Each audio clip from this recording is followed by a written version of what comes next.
નમસ્કાર વિદ્યાર્થી મિત્રો, કેમ છો બધા? મજામાં?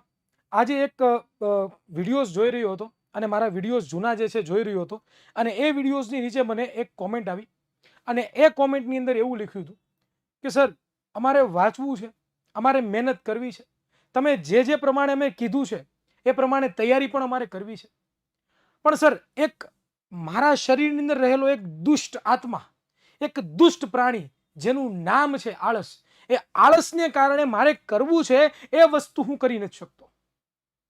તો આની ઉપરથી મને વિચાર આવ્યો કે ચાલો આપણે એક વિડીયોની શરૂઆત કરીએ, આળસ વિશે આજે વિડીયો ઉતારીએ કે હકીકતમાં આળસ શું છે, હકીકતમાં આળસથી છુટકારો મેળવવાના કયા કયા કારણો છે, આળસથી છુટકારો કેવી રીતના મળે છે, આની વિશે વાતચીત કરશું. ખાલી આળસ વિશે વાત નહીં કરીએ, પણ એના સોલ્યુશન વિશે પણ વિદ્યાર્થી મિત્રો આજે વાત કરવાની છે. તો પહેલી વખત આપણે જોઈએ કે આળસ શું છે સર. તો કે સર, જ્યારે આળસ આવે ને ત્યારે સર અમને વાંચવાની જરીક ઈચ્છા ન થાય. એટલે સર અમને એવું છે કે જ્યારે અમે વાંચવા બેસીએ ને સાહેબ, બરોબર, ત્યારે જ અમને કંટાળો આવે. અમને સર જ્યારે કંઈક રમવાની વાત કરી હોય, પિક્ચર જોવાની વાત કરી હોય, ટીવી જોવાની વાત કરી હોય, ત્યારે અમને હજોડી આળસ નથી આવતી. ત્યારે તમને મજા આવે છે, અંદરથી ઉત્સાહ આવે છે. પણ જેવી ચોપડી પકડી લઈએ ને એટલે તરત 15 મિનિટમાં કંટાળો આવી જાય. સાહેબ આનું શું કારણ, આનું શું કરવું એ ખબર નથી પડતી. તો વિદ્યાર્થી મિત્રો, આજના વિડીયોની અંદર આ વસ્તુ વિશે આજે આપણે વાતચીત કરવાના છીએ અને આજે આખી તમારી લેઝીનેસ છે, જેને ગુજરાતીમાં આળસ કહો છો, એને ડીકોડ કરીને તમારી સામે પ્રસ્તુત કરવાનો છું. તમારે આ જેટલા પણ સ્ટેપો કહું છું, આ સ્ટેપોનું જો તમે ફોલો કરી લીધા, આ સ્ટેપોને જો તમે ફોલો કરી લીધા, તો તમે આળસ નામના શત્રુથી તમે જીતી ગયા છો. બરોબર? તો આજના વિડીયોમાં આ વાત કરવી છે અમારે. પહેલા તો વિદ્યાર્થી મિત્રો મારે વાત એ કરવી છે કે ભાઈ આળસ જે છે એ શું છે. હકીકતમાં આળસ 3-4 પ્રકારની હોય. આજે મુખ્ય 3 પ્રકારની આળસ છે ને એની વિશે વાત કરવાની છે. પહેલા નંબરની જે આળસ હોય ને એ કેવી હોય ખબર છે? દિવસના શરૂઆતથી આળસ હોય. સાહેબ આ શું દિવસના શરૂઆતથી આળસ? સમજો. જ્યારે તમે સવારમાં ઉઠો છો, બરોબર, ત્યારથી જ તમને લેઝીનેસ જેવું છે, ત્યારથી જ તમને નીંદર આવે છે, બંગાસા આવે છે, વાંચવાનું મન નથી થતું, કાંઈ કરવાનું મન નથી થતું, બેસવાનું મન થાય, ખાલી બેઠા બેઠા એક સ્માર્ટફોન આપી દે અથવા તો એક ટીવી આપી દે, એની ઉપર સર અમને સરસ મજાના વિડીયોઝ આવતો અમે જોવા માટે તૈયાર છીએ, એ અમને મજા આવે છે. તો એક આળસ આવી પ્રકારની હોય છે. બીજી આળસની વિદ્યાર્થી મિત્રો વાત કરીએ તો એના જેવી છે કે સર અમારી અંદર ઉર્જા છે, અમારે કંઈક કરવું છે, અને આ કોમન છે, આ બધેમાં જોવા મળશે. આ પ્રકારની આળસ બધેમાં જોવા મળશે. સાહેબ અમારે કરવું પણ છે, અમારામાં ઉત્સાહ પણ છે, અમારામાં તેવડ પણ છે કરવાની, બધી વસ્તુ અમારામાં છે. પણ સાહેબ જ્યારે ચોપડી પકડું ને ત્યારે કંટાળો આવે છે, ત્યારે જ કંટાળો આવે છે. અને ત્યારે મને સાહેબ એવું થાય છે કે સાહેબ આ હું કરું છું, મને ઇરિટેશન થાય છે, એટલો બધો કંટાળો આવી જાય કે સાહેબ આ રહેવા દો, આ મારે કરવું જ નથી, આ મારા માટે છે જ નહીં, એવી બહુ થાય છે. અને ત્રીજા પ્રકારની જે છે ને એ છે ડિસ્ટ્રેક્શન પ્રકારની આળસ. ડિસ્ટ્રેક્શન પ્રકારની આળસ બોલું છું, સાંભળજો. ડિસ્ટ્રેક્શન લેઝીનેસ કહેવામાં આવે છે. આ જે આળસ છે ને વિદ્યાર્થી મિત્રો, એ કેવી છે ખબર છે? વાંચવા બેસો છો, વાંચવાનું મન થાય છે, તૈયારી કરવાનું મન થાય છે, બધું થાય છે, તૈયારી પણ કરીએ છીએ, પણ બાજુમાં સાહેબ એક મોબાઈલ નામનો રાક્ષસ પડ્યો છે ને, એ મોબાઈલ નામનો રાક્ષસ જ્યારે હું હાથમાં લઉં છું ને ત્યારે બધું ભૂલાઈ જાય છે. ત્યારે કાંઈ કરવાનું પછી મન નથી થતું, પછી ખાલી મોબાઈલ જ હાથમાં લેવાનું મન થાય છે. અને એ મોબાઈલ જોઈને સર ખબર નથી પડતી કે કેમ સમય વયો જાય છે, કેમ ટાઈમ વયો જાય છે. સાહેબ અમે વાંચવા બેઠા હોય, ઉર્જા પણ છે, મન પણ છે, તાકાત પણ છે વાંચવાની, અને આજે નક્કી કર્યું છે કે આજે એક ચેપ્ટર મારે પૂરું કરી દેવું છે સાહેબ, એ મેં દિલથી નક્કી કર્યું છે. પણ જ્યારે બાજુમાં એક મોબાઈલની રિંગ વાગે છે, અથવા તો ઘરની અંદર એક ટીવી ચાલુ થાય છે, અથવા તો મિત્ર આવે છે ઘરે મળવા, ત્યારે સર છે ને ત્યારે અમને તકલીફ પડે છે.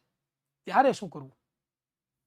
તો આ 3 પ્રકારની લેઝીનેસ છે અને આ 3 પ્રકારના સોલ્યુશન આ વિડીયોમાં હું આપવાનો છું. અને આ સોલ્યુશન જો કોઈએ ફોલો કરી લીધા તો મને લાગે છે કે તમારી અંદર રહેલો આળસનો જે શત્રુ છે એને જાતા તમને કોઈ નહીં રોકી શકે. ફર્સ્ટ શું હતું તો કે શરૂઆતના દિવસથી જ સાહેબ, દિવસની શરૂઆત થાય ને ત્યારથી જ અમને આળસ આવે છે, નિંદ્રા આવે છે, કંટાળો આવે છે, મજા નથી આવતી, લેઝીનેસ જેવું ફીલ થાય છે, એવું બધું થાય છે ને, એનું સોલ્યુશન કહું વિદ્યાર્થી મિત્રો, એનું તમને સોલ્યુશન કહું. પહેલા તો તમારી ઉઠવાની જે ટેવ છે ને એ સુધારો. ક્યારે તમે રાત્રે પહેલા તો તમે રાતે સુવો છો ક્યારે? મને જવાબ આપો બધા. સુવો છો ક્યારે? સાહેબ સુવાનું તો સર 11 વાગે, ક્યારેક 11:30 વાગે, સર ક્યારેક 12 પણ વાગી જાય, અને સર ક્યારેક પપ્પાનો મોબાઈલ હાથમાં આવી જાય ને તો સર રાતના 1 પણ વાગી જાય. ન્યા તમે મિસ્ટેક કરો છો, ન્યા તમે ભૂલ કરો છો. આ બધી વસ્તુ બધાને ખબર જ છે, આ બધી વસ્તુની બધાને ખબર છે, તમને ખબર છે ને મને ખબર છે. પણ એને અનુકરણમાં નથી લાવતા. તો એટલા માટે વિડીયો બનાવવો પડે છે. સુવાનો ટાઈમ ફિક્સ કરો. એક એવરેજ વિદ્યાર્થી હોય ને, નોર્મલ વિદ્યાર્થી જો તમારે બનવું હોય ને, તો તમારે સુવાનું છે ને એ 9:30 થી લઈને 10 વાગ્યા સુધી સુઈ જ જવાનું. 9:30 વાગે, બરોબર, એટલે બધા કામ પૂરા થઈ જવા જોઈએ. 10 વાગે બધા કામ પૂરા થઈ જવું જોઈએ. કારણ કે તમે ઓનલાઈન ક્લાસીસ કરતા હોય, એવું કંઈક હોય કે ટ્યુશનમાં જતા હોય તો 10 વાગી જાય. 10 વાગે એટલે સુઈ જ જવાનું, કાંઈ નહીં કરવાનું, સુઈ જ જવાનું. સુવાની પેટર્ન સુધરી પછી ઉઠવાનો સમય ફિક્સ કરો ભાઈ. જે માણસનો સુવાનો સમય અને ઉઠવાનો સમય ફિક્સ હશે ને એને વાંધો નહીં આવે. ઉઠવાનું ફિક્સ 5 વાગે, ફિક્સ 5 વાગે. 10 વાગે સુવો, 5 વાગે ઉઠો. ઇનફ નિંદર છે ભાઈ, ઇનફ તમારા માટે નિંદ્રા છે. આ સેટ કરો અને પછી જુઓ તમારામાં ઉર્જા આવે. તમે ક્યારેક અનુભવ કર્યો હશે કે સર જ્યારે અમે વાંચવા બેસીએ ને, બરોબર, ત્યારે મોટા 10 વાગે ઉઠાવે, રવિવાર હોય ત્યારે, પછી હારી પેટનું ખાધું હોય અને ખાઈ પીને પછી વાંચવા બેસીએ, પછી કંટાળો જ આવે ને યાર. દિવસ શરૂઆતથી ને તમે નકરા નેગેટિવ વિચાર કર્યા છે, શરૂઆતથી ને તમે ઉઠીને મોડા ઉઠ્યા છો, એ તો પેલો નેગેટિવ વિચાર છે તમારા માઇન્ડમાં.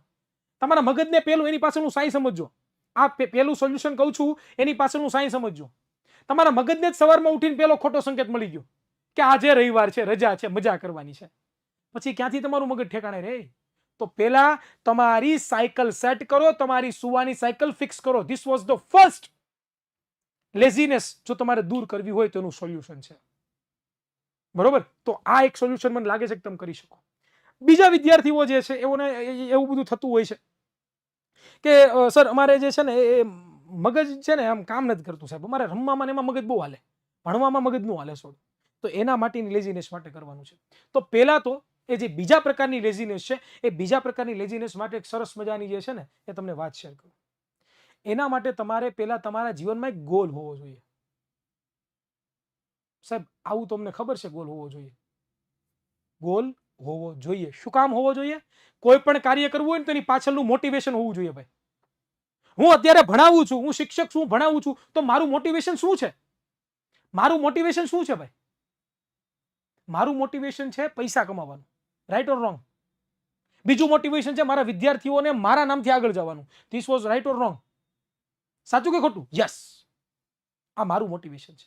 તો એટલા માટે હું શિક્ષક તરીકે કામ કરી શકું છું, એટલા માટે હું રાત્રે 10 વાગ્યા સુધી, 11 વાગ્યા સુધી, 12 વાગ્યા સુધી મહેનત કરી શકું છું. તો પહેલા તો તમારે તમારો ગોલ સેટ કરો ભાઈ, કે આ બધું હું કરું છું, ટીવી જોવા જઈશ, રમવા જઈશ, મોબાઈલ ઘુમાડીશ, આ બધું શું તમને મળવાનું નથી? ભવિષ્યમાં મળવાનું નથી? નહીં, મળવાનું છે. અને જો અત્યારે મેં આ બધું છોડ્યું ને, તો ભવિષ્યની અંદર આનથી પણ સારી વસ્તુ મને મળવાની છે. આ કોન્ફિડન્સ મારી અંદર હોવો જોઈએ. શું આ કોન્ફિડન્સ છે તમારી અંદર? આ કોન્ફિડન્સ રાખો છો તમે, તો આ કોન્ફિડન્સ ક્યાંથી આવશે? ગોલમાંથી. You have to one goal in your life. એક જ ગોલ. આ હું કરું છું એ શું કરું છું અને મારે શું કરવું જોઈએ. મારો ગોલ આ છે કે ભાઈ મારે એક સેટિસ્ફાઈડ, એક સરસ મજાનો ડોક્ટર બનવું છે, મારે એક એન્જિનિયર બનવું છે, મારે એક મ્યુઝિશિયન બનવું છે, મારે આ બધી વસ્તુ કરવી છે, મારે એથ્લેટિક્સ બનવું છે, મારે સ્પોર્ટ્સમાં આગળ જવું છે, વોટ એવર છે કરવું હોય. એ ગોલને પ્રતિ નિષ્ઠા રાખો કે હું જો આ મેં ગોલ સેટ કર્યો છે અને જો આ ગોલ સેટ મારો નહીં થાય ને તો મારી જાત સાથે હું છેડા કરું છું. આવો વિચાર રાખવો પડશે. ત્યારે આ સેકન્ડ પ્રકારની લેઝીનેસ તમારી દૂર થશે. અને થર્ડ નું સોલ્યુશન, બહુ નાનો વિડીયો છે, બહુ શોર્ટમાં કહું છું. થર્ડ સોલ્યુશન ઇઝ કામ કરવાની પદ્ધતિ બદલો. તમે કહો છો ને કે સર અમે વાંચવા બેસી, અમારામાં મોટિવેશન છે, મારા ગોલ પણ સેટ છે, બધું કમ્પ્લીટ છે, પણ સર વાંચવા બેસી એટલે ડિસ્ટ્રેક્શન આવે છે. તો એનું સોલ્યુશન છે મેથડ ચેન્જ કરો વાંચવાની. વાંચવા બેસો છો તો એક એવી જગ્યા પસંદ કરો કે જે જગ્યા ઉપર તમારી સિવા કોઈ નથી, એક પણ પ્રકારનો સજીવ નથી. હા, એક પણ પ્રકારનો સજીવ નથી એમ કહું છું, સમજી ગયા ને? સજીવમાં પક્ષી પ્રાણી કોઈ ન હોવું જોઈએ, એવી જગ્યા પસંદ કરો. બીજું એ મોબાઈલ, ટીવી નો એક પણ પ્રકારનો અવાજ અથવા તો એ પોતે સાધનો તમારા ઘરની અંદર અથવા તો તમે જ્યાં વાંચો છો ત્યાં હોવા ન જોઈએ. અને જો હોય તો એવી રીતના ખૂણામાં બેસીને વાંચો કે એની નજર આપણી એની સામે ન જાય. અને મોબાઈલ તો રાખવાનો જ નથી. આ મોટું ભૂત છે. આ તમને લાગે છે ને કે આ મોબાઈલ તો બહુ સારો, સર આમાં અમે ઓનલાઈન ક્લાસીસ ભરીએ છીએ, બહુ સારું કહેવાય. વરદાની છે ને શ્રાપય છે. આ વરદાની છે અને શ્રાપય છે. તો મેથડ ચેન્જ. પહેલા તો રૂમ પરફેક્ટ રાખો, ત્યાર પછી તમારા જે ઘર હોય અથવા તમે જે વાંચતા હોય ત્યાં મોટિવેશનના સ્લોગનો મરો. અબ્દુલ કલામનું એક સારું સ્લોગન ફિટ કરો. ત્યાર પછી ઘણા બધા સાયન્ટિસ્ટોએ, ઘણા બધા એવા મોટા મોટા ભારતીય વૈજ્ઞાનિકોએ આવું બધું કર્યું હોય તો એને જેણે કોટ લખ્યા હોય, સરસ મજાના સુવિચાર લખ્યા, એ રાખો.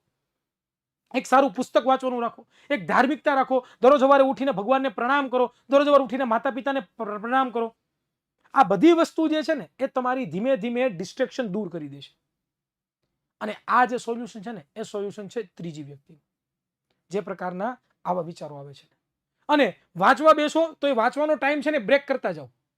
બ્રેક કરવો એટલે કલાક વાંચી લીધું એટલે હળંગ હળંગ કલાક વાંચી એવું ન ચાલે ભાઈ. કોઈ એટલે કોઈ માણસ હળંગ 10 કલાક ન વાંચી શકે. હું ન વાંચી શકું, તમે ન વાંચી શકો, બધે ધારે છે. તો કરવું હું ભાઈ? તો કરવાનું ઈ છે તમારે લોકોએ કે તમારે તમારા ટાઈમને બ્રેક કરીને વાંચો. અડધી કલાક વાંચ્યું, 10 મિનિટનો બ્રેક લીધો, પાછી અડધી કલાક વાંચ્યું, 10 મિનિટનો બ્રેક લીધો, પાછી અડધી કલાક વાંચ્યું, 10 મિનિટનો બ્રેક લીધો. આવી રીતના બ્રેક લેતા જાઓ, વાંચતા જાઓ, ઘણું બધું કામ થશે. તો આવી રીતે જે છે ને આ લેઝીનેસને ઓવરકમ કરી શકાય છે. આવા વિચારો રાખીને તમે ઓવરકમ કરી શકો છો.